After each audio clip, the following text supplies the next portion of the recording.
अल्हम्दुलिल्लाहि रब्बिल आलमीन वल आक़िबतु लिल मुत्तक़ीन वस्सलातु वस्सलामु अला सय्यिदिल अंबिया'i वल मुरसलीन अम्मा बाद फ़अऊज़ु बिल्लाहि मिनश शैतानिर रजीम बिस्मिल्लाहिर रहमानिर रहीम इन औलियाउहु इल्लल मुत्तक़ून सदक़ल्लाहु मौलानाल अज़ीम व बल्लगना रसूलुहुन नबियुल आमीनुल मकीनुल मुतीनुल मुबीनुल करीम व नहनु अला ज़ालिका लमिनश शाहिदीन वश्शाकिरीन वज़्ज़ाकिरीन वस्सामिईन वन्नासिरीन वल्हम्दुलिल्लाहि रब्बिल आलमीन।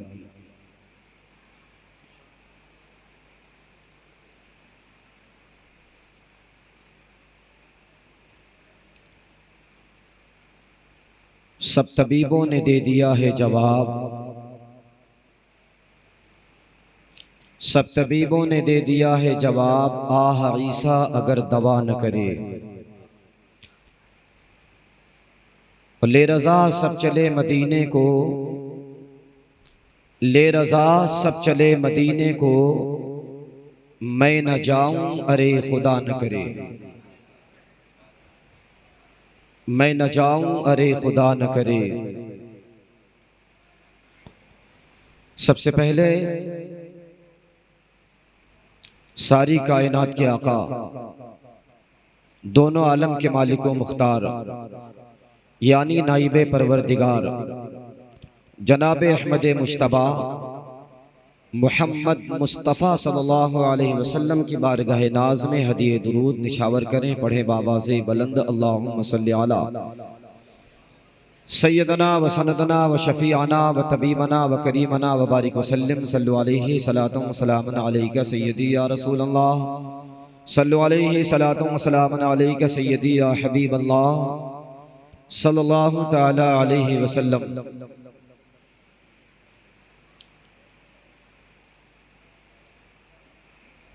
शाम से लेकर बाद में नमाज इशा अब तक ये प्रोग्राम आपके इस मदीना मस्जिद मदरसा गौसिया रदविया में जनाब तारिक साहब अंसारी प्रोडक्शन के जरिए आप लोग अपनी माथे की आंखों से देख रहे हैं, लेकिन पूरी दुनिया में लोग बैठ करके अपने मोबाइल में लाइव देख रहे हैं। खुदाए ताला अपने हबीब के वसीले इस मर्द मुजाहिद को सलामती अता फरमाए और मदरसा गौसिया रदविया के वो होनहार तलबा जो यकीनन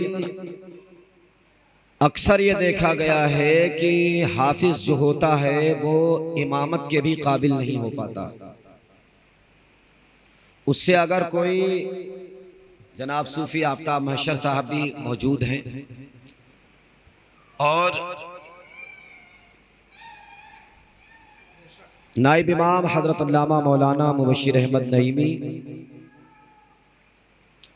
और मैं ये लफ्ज़ बबागे दोहल कहना चाहता हूँ कि आज के दौर के हुफ़ाज़ों का हाल ये है कि वो बेचारे अगर उनसे कोई मसला पूछ लिया जाए कि साहब जनाजा कैसे होगा या नमाज में अगर कोई गलती कोई सहव हो गया है तो वो सही कैसे होगी, तो हुफ़ाज़ों के पेशानी पे पसीना आ जाता है।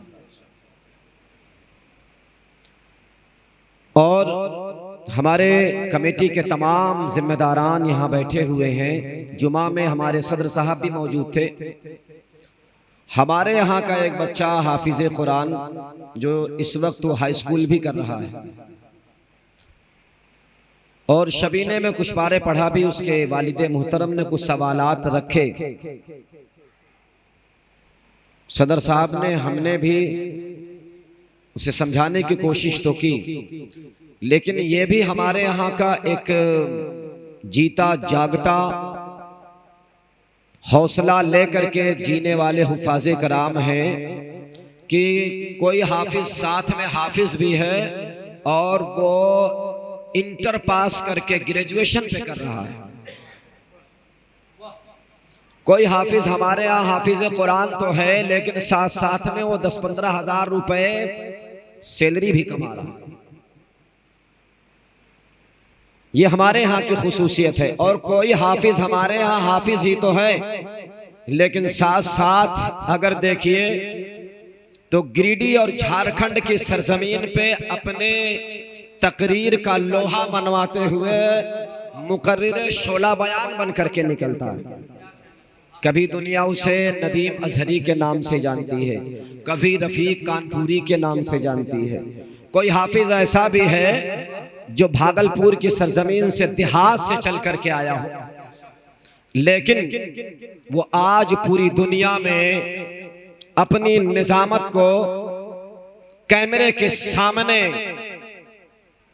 बोल करके ये दिखा रहा है कि हमारी कमेटी और हमारी मस्जिद, हमारे उस्ताद मुर्दा दिल नहीं बल्कि जिंदा दिल है।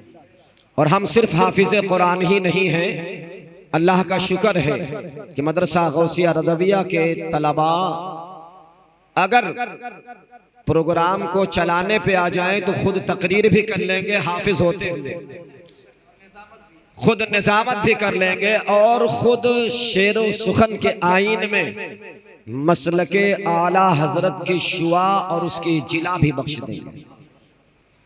अल्हम्दुलिल्लाह, काबिल मुबारकबाद हमारी कमेटी और हमारी आवाम है। और हमारे तारिक भाई अगर सुन भी लेते हैं कि यहाँ प्रोग्राम होने वाला, मैं बताता भी नहीं हूँ, लेकिन किसी गैर के जरिए भी सुन लेते हैं तो वो अपना सिस्टम लेकर के यहाँ दौड़ते हुए चले आते हैं। और ऐसे ही नहीं, उर्से मखदूमी का बैनर लेकर खुद आए हैं, मैंने कहा भी नहीं। उर्से रज़वी का भी बैनर खुद लेकर आए और मुहर्रम शरीफ यौम आशूरा का भी बैनर लेकर खुद आया। अल्लाह ताला बेपनाह नेमतों और बरकतों से नवाजे हमारी इस मिल्लत को, हमारी इस कौम को। मेरे अजीज, बात यूं है कि आज जिसमें हम शरीक हैं और जिसके महफिल में हम शरीक हैं, वो किसी ऐसे वैसे शख्सियत की बात नहीं कर रहे हैं। उसकी रूहानी जिंदगी और उसकी जिस्मानी जिंदगी के मामलात यकसा हैं। और हम तो कहते हैं कि उसकी जिस्मानी जिंदगी में कौम ने कम फायदा उठाया है, कब्र में आराम करने के बाद ज्यादा फायदा उठाया। क्या जुमला बोल दिए, सुभान अल्लाह। क्या कहें, नारे तकबीर, नारे रिसालत। उसकी हयाते जिंदगानी में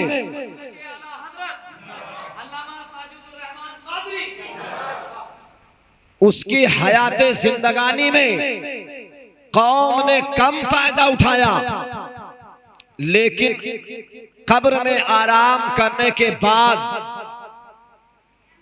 कौम इतना फायदा ले रही है, इतना फायदा ले रही है कि अगर आपकी बारगाह में ना पहुंचे तो आपको वो डंडा जो बिहार की सरजमीन से मिला, जिससे आप जिन्नातों और खबीसों को मार करके ठीक किया करते थे, उस मखदूम जहानी पटना शरीफ की बात कर रहा हूं कि जिसकी बारगाह में आज भी चाहे जैसा चेचक ज़दा इंसान, चाहे कितना भी चेचक से भरा हुआ बदन हो उसका, लेकिन अगर उस बारगाहे आली में पहुंच गया और उस हुदूद में जाकर के ये कह दिया, ऐ मखदूम जहानी दूर कर हर परेशानी, कसम रब्बे जुल जलाल की, कि आज जो कहते हैं औलिया अल्लाह मर कर मिट्टी में मिले, तो हम उनसे कहते हैं कि तुम्हारे बाप दादा मर गए होंगे, लेकिन याद रखो कि वो इंसान तो इंसान, बीमारी भी ये जान रही है कि अब मैं उस बारगाह में आ गई हूँ कि जिस बारगाह से अगर जिसके जिस्म पे मैं हूँ वो मुझसे ये कह रहा है, ऐ मखदूम जानी दूर कर हर परेशानी तो चेचक भी उस जिस्म को छोड़ करके भाग जाया करती है। तो पता लगा इंसान ही नहीं बीमारी भी जान जाया करती है कि औलिया अल्लाह मरने के बाद और ज्यादा जिंदा ही नहीं मुर्दों को भी दोबारा जिंदा कर दिया करते हैं।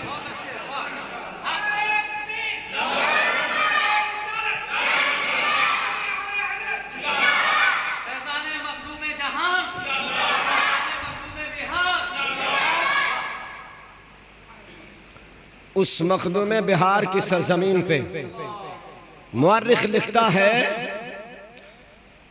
कि इमाम अहमद रजा से पहले अगर किसी ने किताबें तसनीफ की है हिंदुस्तान की सरजमीन पे तो सैयदना शेख शरफुद्दीन यहया मुनीरी हजरत मखदूम जहानी की जात है। हजरत सैयदना मखदूम जहानी की जात है कि जिन्होंने 1700 से ज्यादा किताबें लिखी, 1700 से ज्यादा किताबें लिखी हैं। अल्लाह अकबर। आपके जलाल को तो छोड़ो, और वही मखदूम जहानी लिखता क्या है जानते हैं? बिहारी बुए वफा नीस्त गर्चे मखदूम बिहारी अस्त।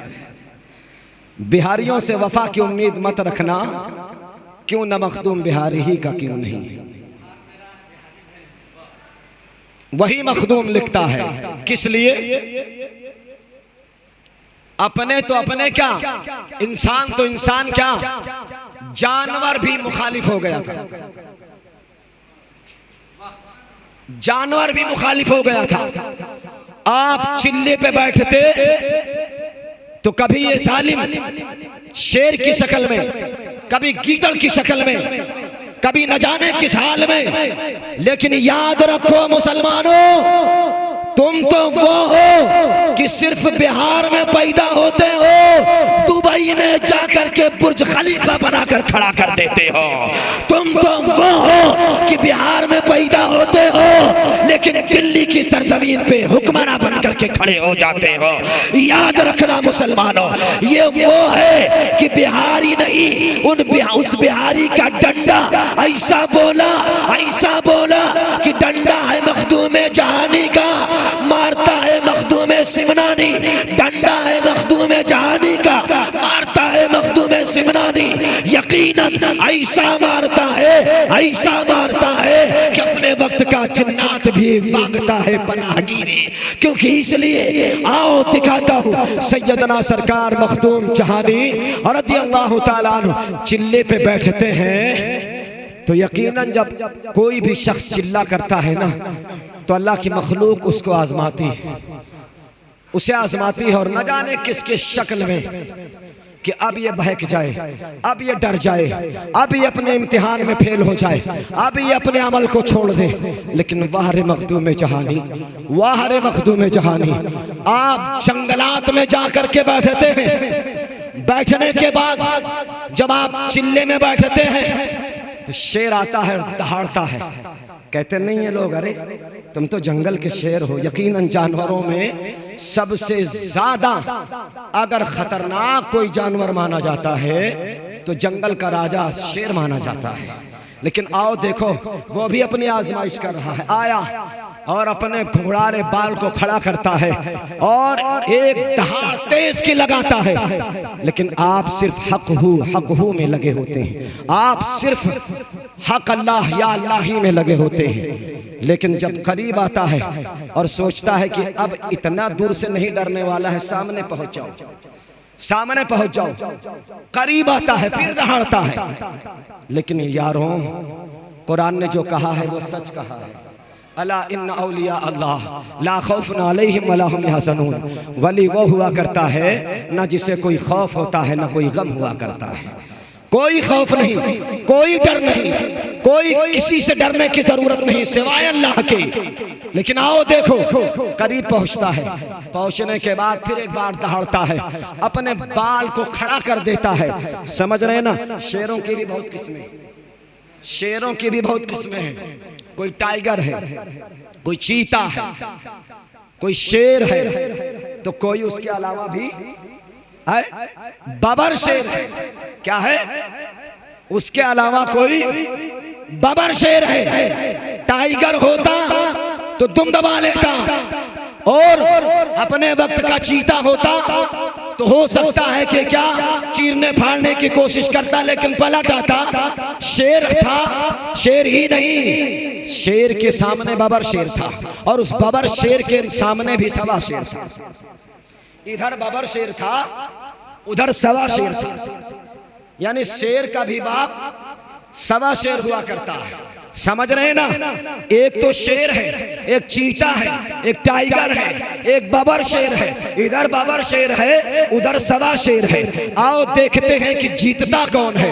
हजरत मखदूम जहानी ने अपनी तस्बीह को रखा और इशारे से मना किया, चला जा, क्यों अपनी जान बेवजह दे रहा है, मुफ्त में अपनी जान मत दे। लेकिन वो भी अड़ा रहा। क्या है? मैं तो बबर शेर हूँ, मैं तो बबर शेर हूँ। अपने बाल को हिलाता रहा और ललकारता रहा। सैयदना सरकार मखदूम जहानी रदी अल्लाह ताला अन्हु चिल्ले से निकलते हैं। निकलने के बाद कहते हैं, सुन, अगर तू शेर नहीं बबर शेर है तो मैं भी करबला में लड़े हुए तपते सहराओं में हजरत अली असगर और हजरत अली अकबर का बेटा सवा शेर हूँ। याद रख, मेरे बाप दादा ने तुझ जैसे बबर शेरों की हवा निकाल दी। 22,000 लश्कर लेकर आया, लेकिन हमने तुझको पानी पीने के लिए सुबह क़यामत तक के लिए मना किया।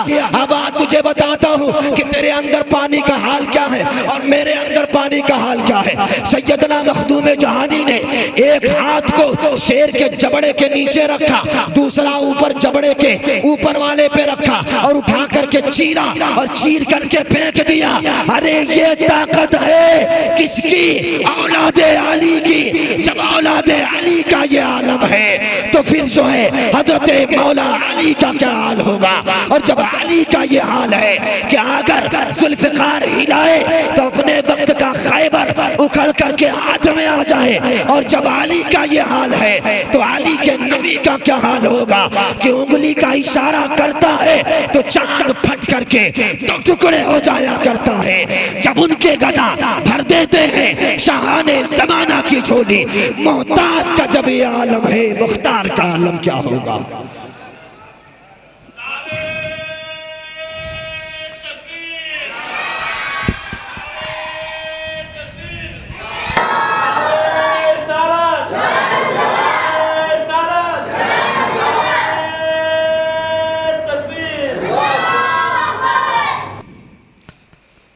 सात 708 हिजरी में ईरान की सरजमीन पे जिस शख्सियत का आज हम और आप उर्स मना रहे हैं, 708 हिजरी में ईरान की सरजमीन समनान शहर में ये वो शख्सियत जलवाबार होती है। और 10 साल की उम्र में बाप के विसाल के बाद सल्तनत पे बैठते हैं, हुक्मरानी करते हैं। उम्र कितनी है? 10 साल। वाह, हमारे यहाँ 10 साल में आज हिंदुस्तान में बालिग ही नहीं होता है, चड्डी में पेशाब करता है। और 10 साल के वाले छोड़ो, 60 साल वाला भी अंग्रेजों की चड्डी पहन करके अपनी अम्मा अब्बा के घर के सामने टहल रहा है। ऐसे लग रहा है कि साहब को अभी अकल ही नहीं है, जबकि इस्लाम में ये कहा गया है क्या कि घुटने को खोलना हराम है, सतर को खोलना हराम है। लेकिन आज ये मुसलमान इस हाल पे पहुंच चुका है कि अपने वक्त के मुसलमानों का लीडर, अपने वक्त के मुसलमानों का शहसवार, अपने वक्त के मुसलमानों का गमखार, अपने वक्त के मुसलमानों का वली कामिल हजरत सैयदना शेख वहदुद्दीन मखदूम अशरफ अशरफुल जिलानी अस्समनानी रदियल्लाहु ताला अन्हु 10 साल की उम्र में आप किस पे? मसनद सल्तनत पे बैठ जाया करते हैं। और आपने 10 साल हुक्मरानी भी चलाई, 10 साल आपने जजमेंट ऑफ हुक्मरानी के हिसाब से आपने फैसला भी सुनाया है, जजमेंट भी सुनाया है। लेकिन याद रखो मुसलमानों, आपके फैसले ने ऐसा ऐसा फैसला सुनाया है कि तारीख गवाह है कि लोग दंग रह जाया करते थे जब हजरत मखदूम समनानी किसी मुजरिम के बारे में फैसला सुनाया करते थे, किसी मुजरिम के बारे में फैसला सुनाया करते थे। अज़ीज़ाने वक़ार, लेकिन वहर मखदूम आपने 10 साल बाद सल्तनत को ठोकर मारी। 10 साल बाद आपने सल्तनत को ठोकर मारी और कुर्सी को छोड़ दिया, कुर्सी को छोड़ दिया। छोड़ने के बाद आप निकल पड़े कहां? वही राह पे जिस राह पे लोग कहते हैं अरे यार ये तो कलंदर है, ये तो दीवाना है, अरे मौलानाओं को क्या पता यार, ये तो बेवकूफ है ना, इनको क्या मालूम। वाह, जब तक हमने सियासत की है तब तक हिंदुस्तान का हुक्मरान अलाउद्दीन खिलजी हुआ करता था। जब तक हमने सियासत की है तब तक हिंदुस्तान का हुक्मरान शहाबुद्दीन गौरी हुआ करता था। जब तक हमने हुकूमत की, जब तक हमने सियासत की है तब तक हिंदुस्तान का हुक्मरान शाहजहां जैसा हुआ करता था। जब तक हमने सियासत की है तब तक हिंदुस्तान का हुक्मरान अपने वक्त का औरंगजेब आलमगीर हुआ करता था। जब तक हमने सियासत की है तब तक हिंदुस्तान का हुक्मरान सिराजुद्दीन बाबर हुआ करता था। जब तक हमने हुकूमत की है, जब तक हमने सियासत की है तब तक हिंदुस्तान का हुक्मरान अपने वक्त का हुमायूं हुआ करता था। जब तक हमने जो है सियासत की है तब तक अपने वक्त का हुक्मरान आकर के हजरत कुतुबुद्दीन बख्तियार काकी की बारगाह में भीख मांगा करता था कि हुजूर बताए फैसला कैसे किया जाए, हुजूर बताए लोगों को चलाया कैसे जाए। अज़ीज़ान मोहतरम, ये वो फकीर हैं, यकीनन हुक्मरानी करने के लिए 2 ताकतों की बहुत ज्यादा जरूरत है, एक ताकत रूहानी और एक ताकत जिस्मानी। आज हम और आप सिर्फ ताकत जिस्मानी से सियासत तो कर रहे हैं लेकिन ताकत रूहानी को नहीं पा रहे हैं। जब तक हम और आप ताकत रूहानी को नहीं पा पाते हैं तब तक हम और आप न हुक्मरानी कर सकते हैं दुनिया पे और न कहीं किसी जमीन पे हुक्मरानी कर सकते हैं। ऐ मुसलमानों, देखो आया है, हुकूमत को छोड़ता है, छोड़ने के बाद अपने पीर हजरत शाह अलाउल हक पंडवी रज़ियल्लाहु ताला पंडवा शरीफ, इसमें से कोई गया है?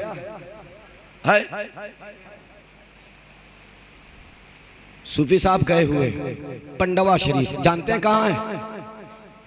बंगाल की सरजमीन पे। हजरत अलाउल हक पंडवी रज़ियल्लाहु ताला आपके पीर मुर्शिद,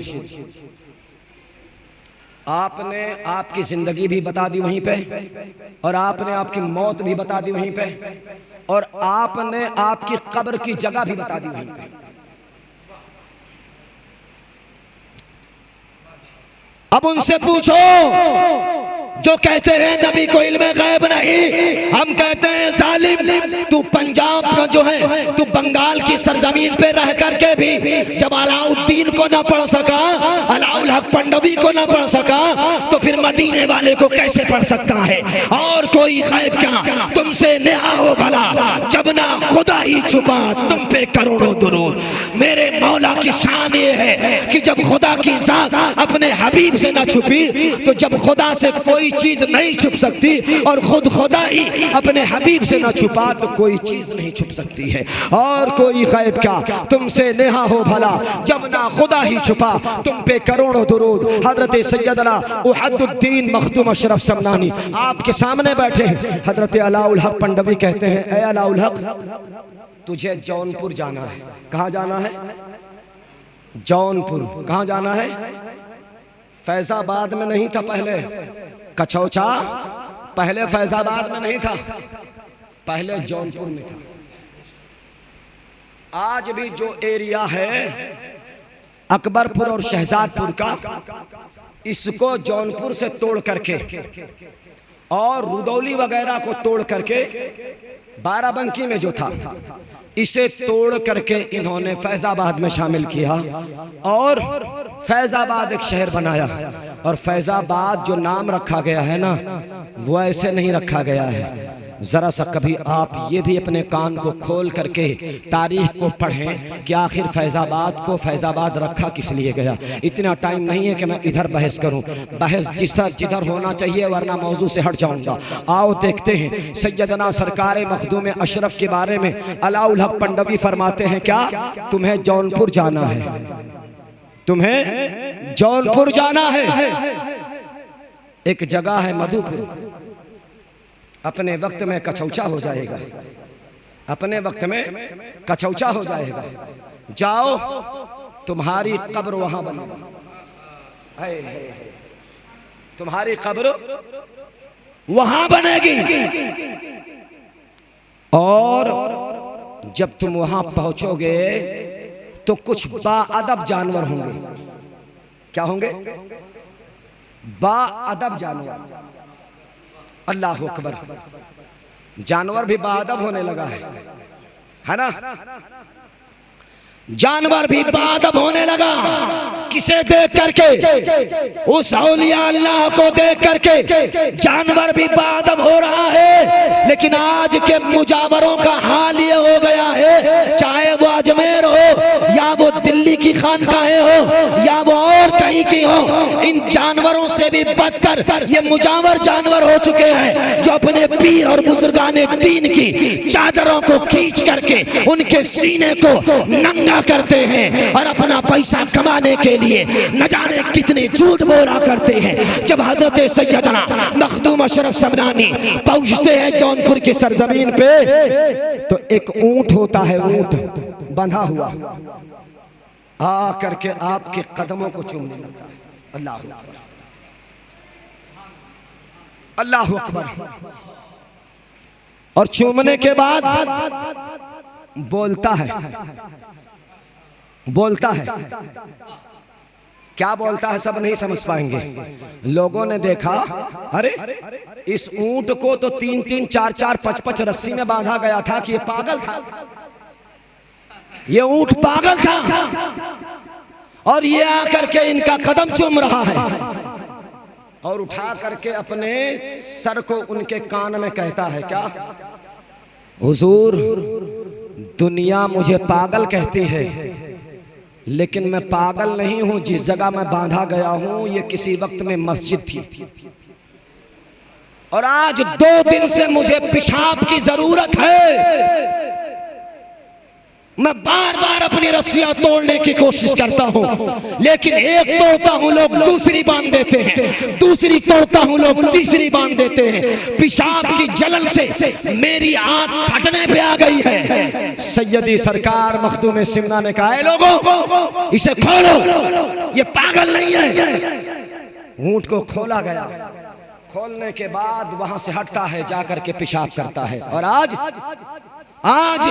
उस जानवर से भी बदतर हमारी कौम हो चुकी है कि कहीं जूता चप्पल चुराए न चुराए, दुकान में चुराए न चुराए अलग बात है, दुकान में तो नहीं चुराती है, लेकिन चुराने की जगह सबसे बेहतर मस्जिद है। उस जानवर से सोचो पूछो जो 2 दिन से पेशाब रोका पड़ा है। और जब अपने वक्त की विलायत होती है तो उससे जाकर के शिकायत करता, हुजूर मैं पागल नहीं हूं, इन जाहिलों से कर बोलूं कैसे? एक तोड़ता हूं दूसरी गले में डाल देता है, दूसरी तोड़ता हूं तीसरी पैर में डाल देता है, तीसरी तोड़ता हूं चौथी आगे पैर में डाल देता है। हुजूर मैं बहुत परेशान हूं, मुझे आजाद किया जाए कि मैं मस्जिद के पाकी को संभाल रखूं, मैं मस्जिद के तकद्दुसात को पामाल न होने दूं। सैयदी सरकार मखदूम सिमना ने कहा, इसे छोड़ो। आपने खुलवा दिया। खुलवाने के बाद ऊंट जाता है, बाहर जाकर के अपनी आंतों से पेशाब गिरा करके वापस आता है। तो एक घोड़ा भी बंधा होता है, वो भी करीब बुलाता है। सरकार मखदूम सिमना करीब जाते हैं, वो भी बोलता है, हुजूर जिस जगह बांधा गया है आपको तो ऊंट ने बता दिया ना, वही मुजरिम मैं भी हूं। अल्लाह अकबर, वही मुजरिम मैं भी हूं। उसको भी वहां से खोला गया है।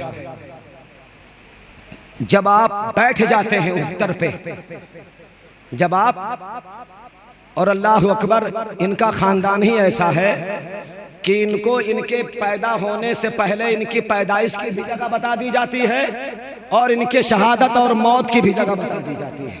समझ रहे हैं ना।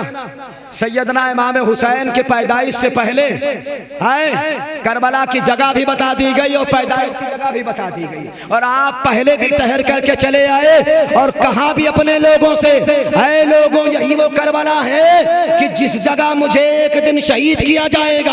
आपके वालिद मोहतरम हजरत मौला अली भी जाते हैं जब और अपना खिलाफत की जगह नजफ अशरफ बनाते हैं, जब रास्ते में करबला से गुजरते हैं तो कहते हैं यही वो मेरी जगह है कि जिस पे मेरे बच्चे इमाम हुसैन को शहीद किया जाएगा। यही वो जगह है जिस पे मेरे नवासों को शहीद किया जाएगा। यही वो जगह है जिस पे मेरे नाते पोतियों के लिए नंगी नाच नाची जाएगी। अच्छा, इसी जगह को करबला कहा करते हैं। यकीनन वो हजरत अली का पोता दर पोता, नवासा दर नवासा चल करके कचौचा में आता है और अपनी मदार की जगह पहले ही आकर के बैठ जाता है।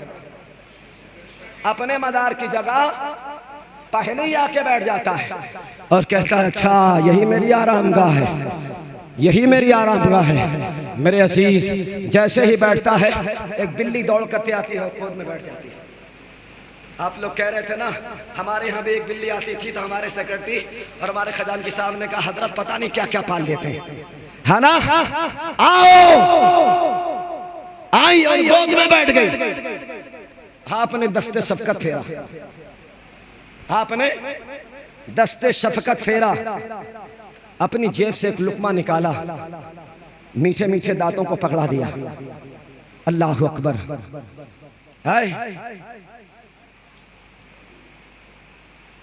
हम और आप तो अपने बच्चे को भी प्यार नहीं दे पाते हैं यार।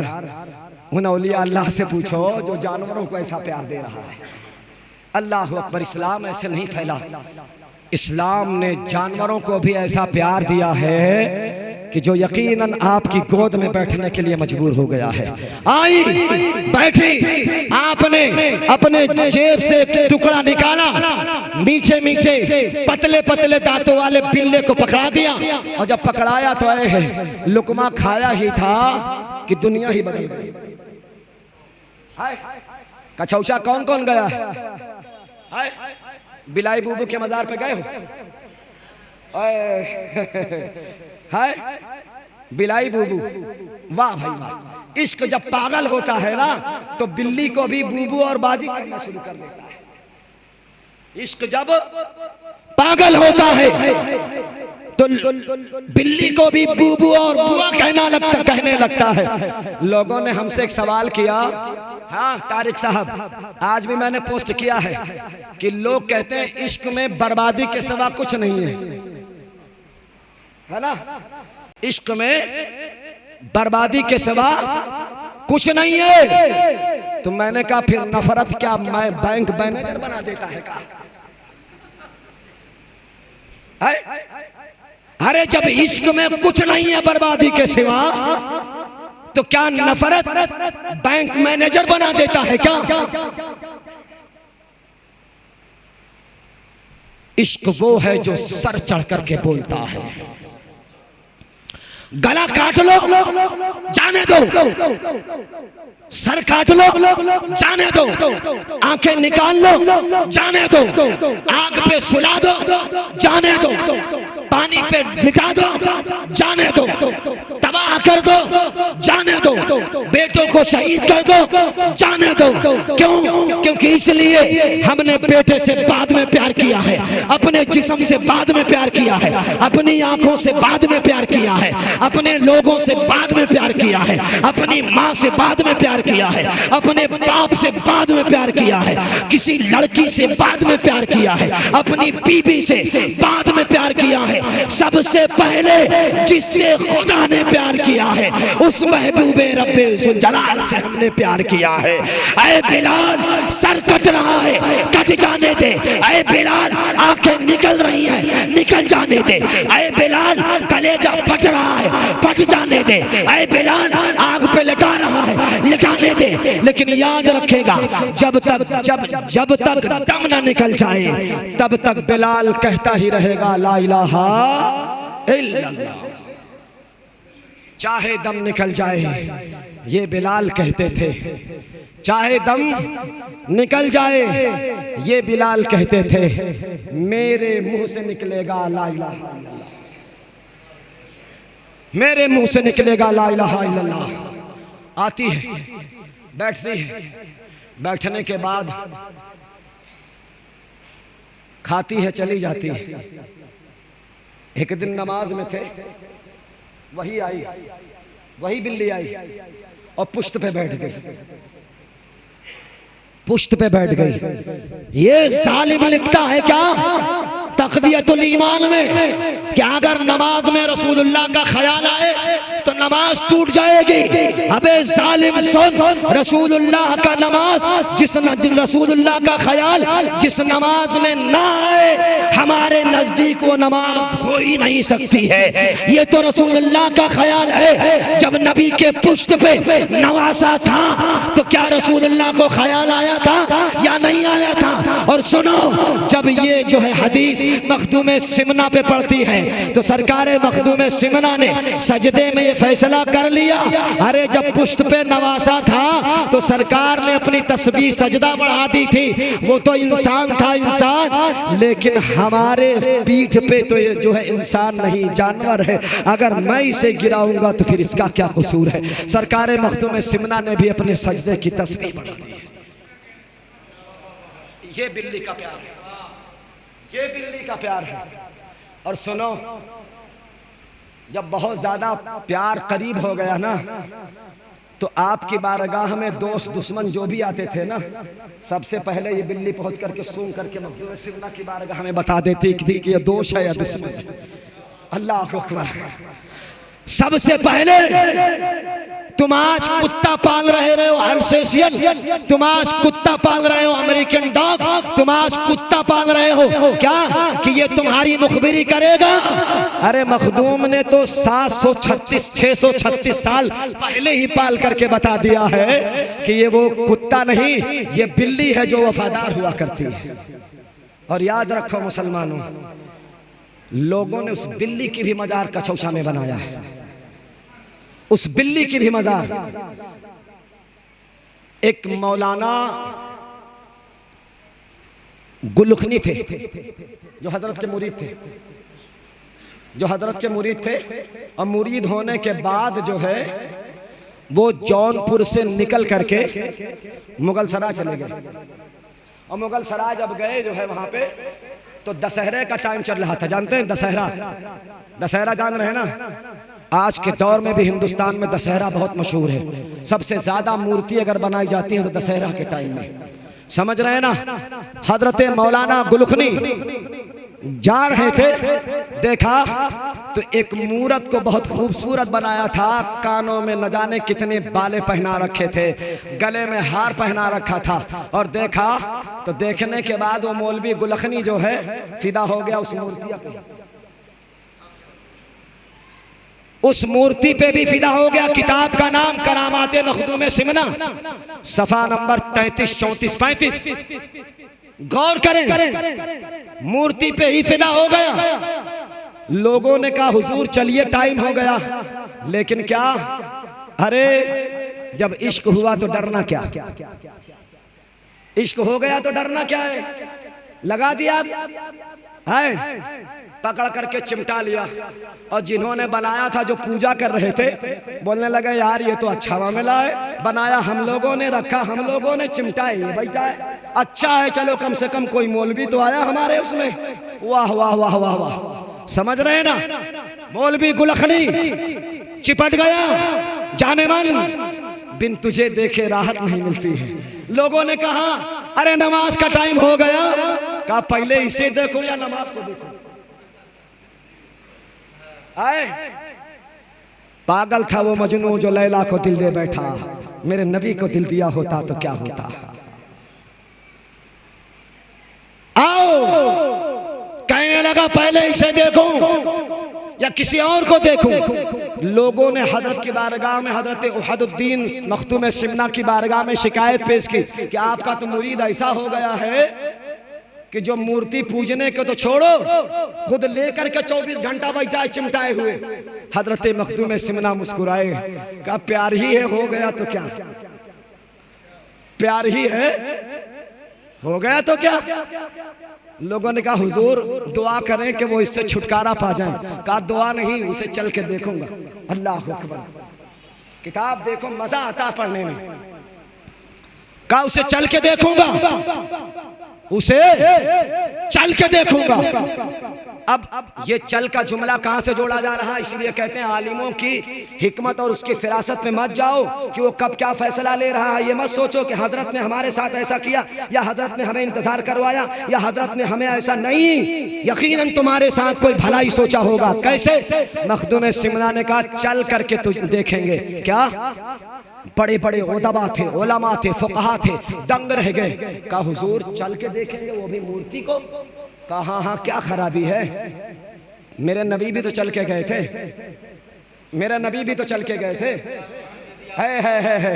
है। अबू जहल आया, कहने लगा अरे रोज कहते हो एक खुदा को मानो, एक खुदा को मानो, रोज कहते हो, आओ नमाज पढ़ो, आओ नमाज पढ़ो, हम तुम्हारी बातों को मान लेते हैं। आपने कहा क्या कि चांद 2 टुकड़े हो जा तो हो गया, हमने भी मान लिया। आपने कहा दरख्त चलाया, मैंने भी मान लिया। आपने कहा तेरी मुट्ठी में क्या है, मैंने पूछा हमारी मुट्ठी में क्या है, आपने बताया जो तेरी मुट्ठी में वो बोल जाएगा, वो भी बोल गई, हमने मान लिया। एक दिन हुजूर हमारी भी तो मान लो, एक दिन हुजूर हमारी भी तो मान लो। का क्या करना है? कहा वो जो हमारे 365 खड़े हैं उनके यहाँ भी चलो। कहा वो क्या करेंगे जा करके वहां पे? कहा वो क्या करेंगे जा करके? मरवान नामी अरबी एक शख्स था जो इनको बहुत अच्छे तरीके से बनाता भी था और पूछता भी था, समझ रहे हैं ना। एक दिन सारे लोग इकट्ठा हुए तो वो बुत बोल पड़ा। वो बुत बोल पड़ा क्या? ऐ लोगों, जिसका नाम मोहम्मद है वो तुम्हारे लोगों का दुश्मन है, उसकी नबूवत को कभी मत कबूल करना, समझ रहे ना, उसके कलमे को कभी मत पढ़ लेना, वो तुम लोगों को जहन्नम की राह पे ले जाएगा। मरवान भी खुशी से चौड़ा हो गया और पूरे शहर में ऐलान करवा दिया, पूरे शहर में ऐलान करवा दिया। लोगों की भीड़ इकट्ठा हो गई और सोचा कि मौका अच्छा है, जिस मोहम्मद ने अपनी धाक जमाई उन्हें बुला के ले आओ। गए लोग बुला के ले आए और उसमें अबू जहल भी कहने लगा चलो चलो हमारे वाले को भी तो देख लो। आकाए दो आलम सल्लल्लाहु अलैहि वसल्लम की तशरीफ आवरी हुई। अल्लाह अकबर। क्या? बुत शिकन आया ये कहकर सर के बल बुत गिर गए। बुत शिकन आया ये कहकर सर के बल बुत गिर गए। झूम कर पढ़ता था काबा अस्सलातु वस्सलाम। ये आया था बड़ा सीना चौड़ा करके कि आज तो इनकी बेइज्जती हो जाएगी, आज तो इनके सामने सब कुछ हो जाएगा। मुस्तफ़ा प्यारे करीम तशरीफ लाते हैं और कहते हैं ओए बुतो, मेरे गैर मौजूदगी में क्या बोल रहा था जरा बताना तो। जालिम चुप हो गया। मरवान ने खंटर निकाला और कहने लगा ओए जालिम, उस दिन तो बहुत बोल रहा था लबर लबर चबर चबर, अब बोल के दिखा। अंदर से बोलने लगा कसम है उस रब्बे जुल जलाल की कि जो मैं दुनिया में इस तरह बनाया गया हूँ, मैं कसम खा के कहता हूँ कि मोहम्मद के सिवा कोई दूसरा पैगंबर अब नहीं आएगा। कोई दूसरा पैगंबर नहीं आएगा। ऐ लोगों, सच्चा नबी यही है। ऐ लोगों, नबी आखिरुज़्ज़मा यही है। ऐ लोगों, सारी कायनात की बख्शिश का जिम्मेदार यही है। ऐ लोगों, 7 जन्नत का 8 जन्नत का मालिक यही है। ऐ लोगों, सारी कायनात पे हुकूमत करने वाला यही है। मरवान और अबू जहल झुंझलाए और अपने बुत को उठाया, उठा के दे मारा। सरकार मुस्कुराए और कहा क्या सुना आप लोगों ने? सारे शहर वालों ने कहा ला इलाहा इल्लल्लाह मुहम्मद रसूलुल्लाह। इस्लाम ऐसे फैला है, इस्लाम ऐसे फैला है। जब मखदूम सिमना पहुंचे मुगल सराय की धरती पर, मौलवी बुलखनी को देखा तो हाय मेरी जान, वाय मेरी जान, चिपकाए बैठा हुआ था। का क्या चाहते हो? का इसे छोड़ना नहीं चाहता हूँ। का फिर ले चलो? का घर पे ले चलेंगे, लेकिन बोलेगी तो नहीं हुजूर जब आपने हमें अपना बनाया है तो इसे भी अपना बना लो। आपने हमें बनाया है तो इसे भी अपना बना लो। हमें कौन कहता क्या? अबे खुदा से कहे यार, मुझसे मांगेगा शिर्क हो जाएगा। आज के ये छोटे छोटे पैजामा वाले छोटे भैया होते तो कहते चल यार इससे क्या मांगेगा, शिर्क हो जाएगा। है सरकार मखदूम सिमना रज़ी अल्लाह ताला अन्हु ने कहा, कसम रब्बे जुल जलाल की, ऐ रब्बे जुल जलाल, जब तूने ईसा को इतनी ज्यादा कुव्वत दी थी कि ठोकर मारता था तो मुर्दे उठ करके जिंदा हो जाते थे। मैं तो नबी का उम्मती हूँ, मैं तो नबी का गुलाम हूँ, मैं तो नबी का नवासा हूँ, मैं तो नबी का बेटा हूँ। ऐ रब्बे जुल जलाल, तेरे नाम से इस मिट्टी मूरत को मैं हुक्म दे रहा हूँ, मौला इसे रूहानियत अता करके इसे जिंदा अता फरमा दे। ऐसी खुशनसीब औरत झलकती हुई हूर के तरीके से खड़ी होती है। मौलाना गुलखनी ने कहा, अरे जब मुर्दा थी तब प्यार किया था, ओए जाने जाना अब तो चलने लगी, अब कैसे छोड़ूं। अल्लाह अकबर, अल्लाह अकबर। सरकार मखदूम सिमरा ने कहा, ले आओ और निकाह का इंतजाम कर दो, ले आओ। हाय तुम तो मुर्दे को जिला देते हो मेरे आका, या रसूल अल्लाह तुम तो मुर्दे को जिला देते हो मेरे आका। मेरे दिल को भी जिलाओ तो बहुत अच्छा हो, मेरे दिल को भी जिलाओ तो बहुत अच्छा हो। मेरे अजीज ये मखदूम सिमना की जात है। यकीनन आप देखें सरकार मखदूम सिमना को पढ़ें तो ऐसा लगता है कि यकीनन जब मखदूम सिमना पैदा भी नहीं हुए थे हजरत, सरकार मखदूम, और सुनो अशरफी तो बाद में हो आप लोग यार, बाद में हो हजरत, पहले आप हमारे हो। हाँ पहले आप हमारे हो, हमसे आप निकल के आए हो क्या सदर साहब? हाँ सुनो, जब मेरे दादा ने बगदाद की सरजमीन से ये कहा, कदमी अला हादी रकबती कुल्ली वलील्लाह, तो अजमेर की धरती से गरीब नवाज ने कहा, हुजूर किसी का सर आपके कदमों के नीचे हो या ना हो, मोइनुद्दीन अपनी पेशानी को आपके कदमों के नीचे सम किया करता है।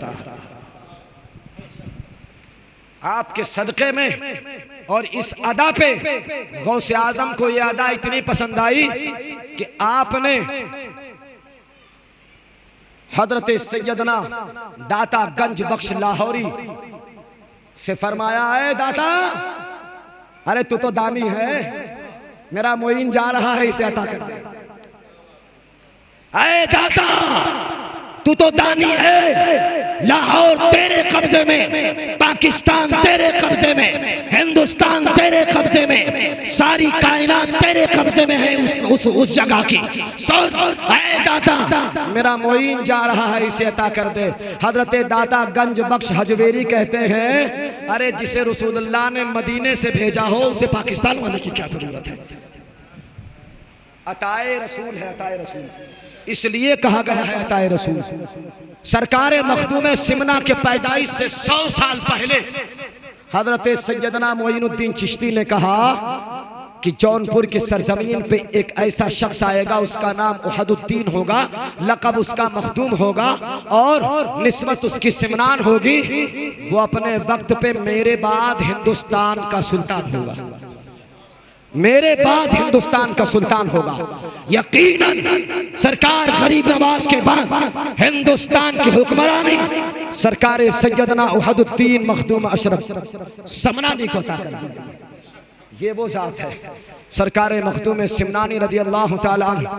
आपकी ज़ात बाबरकात ऐसी ज़ात है मेरे अजीज कि आपके बारे में 100 साल आपकी पैदाइश से पहले सरकार सैयदना मोइनुद्दीन चिश्ती ने ये वाज़े फरमा दिया।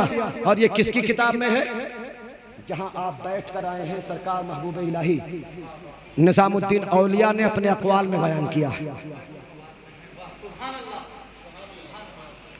आपने फवाइदुल फवाद में ये पहले बयान कर दिया कि मोइनुद्दीन चिश्ती के बाद हिंदुस्तान की हुक्मरानी सरकार सैयदना मखदूम समनानी को अता कर दी गई है। मेरे अजीज, तो अशरफी बाद में, कादरी पहले, उसके बाद चिश्ती, फिर अशरफी, अमीर रज़वी बाद में। सरकार सैयदना आला हजरत की बारगाह में मखदूम नहीं, मखदूम का पोता दर पोता हजरत सैयदना शाह अब्दुल शाह अहमद मुहद्दिस कचौचवी जब आला हजरत की बारगाह बरेली शरीफ में जब पढ़ने आते थे तो अपने वक्त का मुजद्दिद भी हाशमी मियाँ के वालिद मोहतरम सैयद अहमद कचौचवी का खड़े होकर के इस्तकबाल भी किया करता था और आप के हाथों की दस्तबोसी भी किया करता था। कोई हमसे पूछे, मैं खुद अपनी मां की तरफ से अशरफी हूं और अपने बाप की तरफ से हबीबी हूं और खुद अपनी तरफ से रज़वी हूं। मैं खुद, इसलिए मुझसे कोई पूछे कि इन बुजुर्गाने दीन की अहमियत क्या है। टाइम ज्यादा हो जाएगा मेरे अजीज, एक बचने वाला है। एक छोटा सा वाकया और आपके सामने बयान करके गुजर जा रहा हूं। कहां? जो अभी भी करामत की जगह है, जो अभी भी करामत की जगह है। 3 तरफ से नीर घेरे हुए, एक तरफ से रास्ता, गए हैं ना, एक तरफ से रास्ता है, तीनों तरफ से नीर घेरे हुए। सीढ़ी पे चढ़ते जाते हैं, समझ रहे हैं ना? अच्छा, चढ़ते तो सब हैं, लेकिन हजरत किसी औरत को भी सीढ़ी पे चढ़ते हुए देखा है? जो ये कहते हैं क्या, अरे तुम्हारे मज़ारों पे तो औरतों की भीड़ रहती है, अबे वो और कोई होगा जहां औरतों की भीड़ हो जाती है। यहां तो औरतों का कलेजा निकल जाता है कि करीब नहीं जाएंगे। और सुनो सुनो, पंडित श्यामलाल जलालपुर के थे।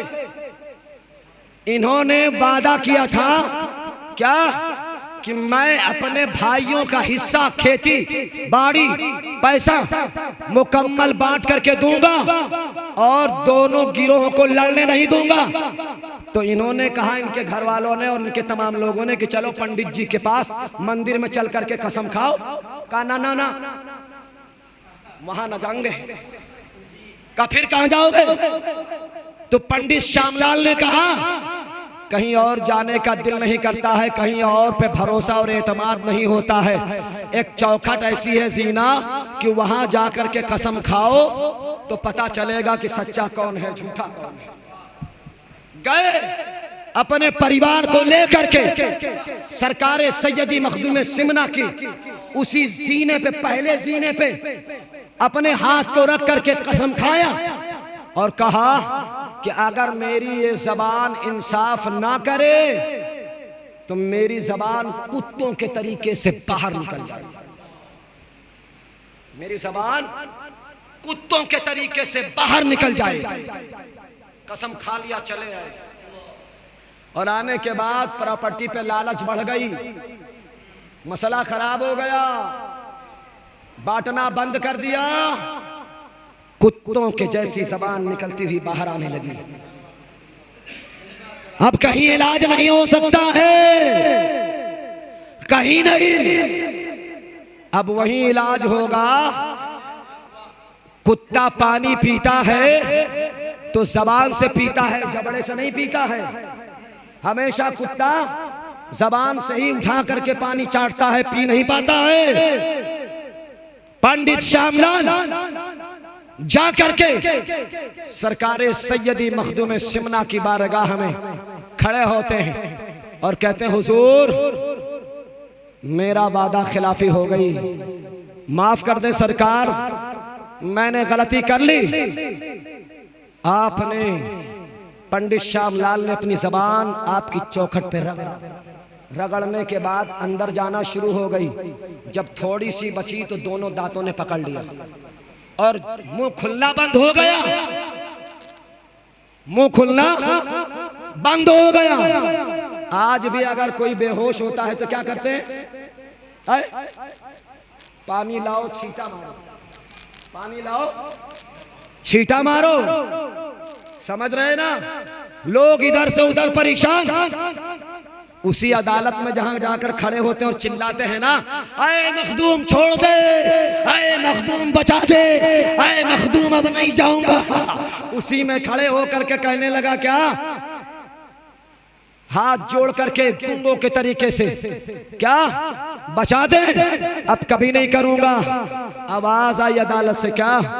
कहीं और से छुटकारा नहीं मिलेगा, नीर से एक डब्बा भर के लाओ, पिला दो, जबान अंदर चली जाएगी।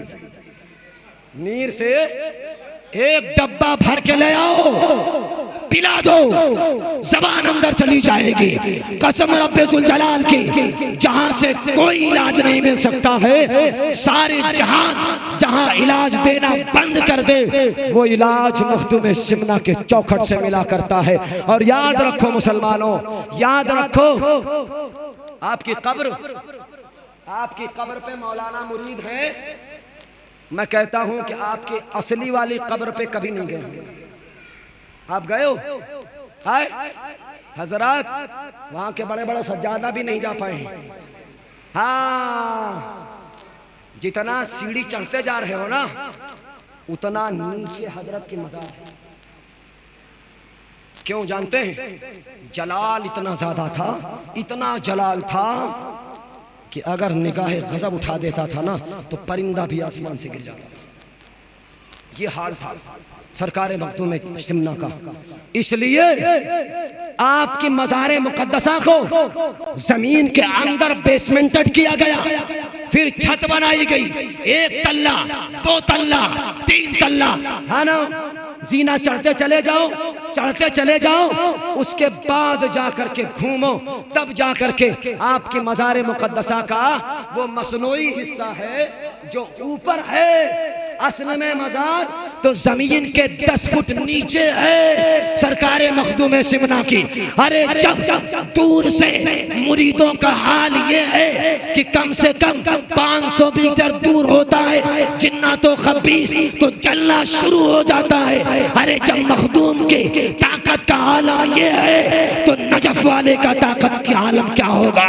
और जब नजफ वाले का ताकत का आलम ये होगा, तो फिर मदीने वाले की ताकत का आलम क्या होगा? ऐ मेरे भाइयों, बुजुर्गाने दीन की बारगाह में जब भी जाओ तो उनकी चादर क्या?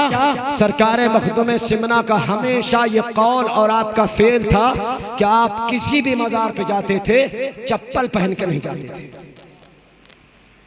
किसी भी मज़ार पे सरकार बहाउद्दीन औलिया पे गए, चप्पल पहन के नहीं गए। हजरत सैयदना अलाउल हक पंडवी पे गए, चप्पल पहन के नहीं गए। मखदूम जहानी पे गए, चप्पल पहन के नहीं गए। सरकार हजरत सैयदना सालार गाजी पे तशरीफ ले गए, चप्पल पहन के नहीं गए। मेरे शहर सुल्तानपुर हजरत अलाउद्दीन बल्खी पांचों पीर अलैहिर्रहमा की बारगाह में गए, चप्पल पहन करके नहीं गए। जब मेरे शहर गए, तशरीफ ले गए, तो हजरत सैयदना अलाउद्दीन बल्खी रदियल्लाहु ताला अन्हु की बारगाह नाज से आपको एक जुब्बा मिला, एक जुब्बा आपको मिला।